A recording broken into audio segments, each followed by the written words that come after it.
Hi everybody, Dr. Joe Dispenza here. I want to talk to you about one of the most common things in the workplace that break down teams and organizations around the world. We've worked with several different companies, corporations, upper management, and human resources, and they're always talking about the impact of stress in their businesses. Stress is when your brain and body are knocked out of homeostasis. The stress response is what your body innately does to return itself back to order. All organisms in nature, every creature, can tolerate short-term stress.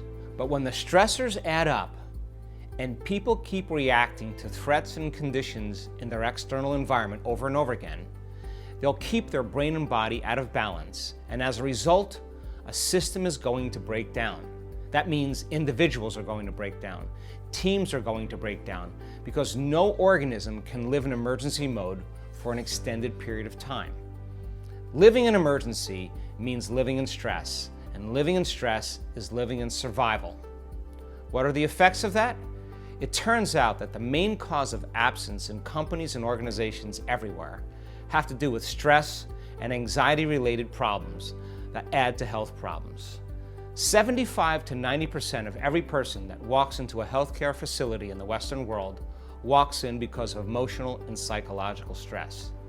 That emotional and psychological stress ultimately leads to other conditions and health problems, which cause people to be more sick. As a result of that, people become less creative, they're less innovative, they're less productive, they produce less outcomes, they communicate less, and they're less engaged in the workplace. That has a direct effect on profits and growth in organizations. They also tend to be more sick. They tend to be more competitive in a way that does not add real value to the business. They tend to resist change more. They're more hostile. They're more resentful. They're more anxious and more depressed. They add to the toxic environment that they're reacting to, which then causes the environment to become more stressed, which causes people to become more reactionary. And the cycle continues. It's a big problem all over the world.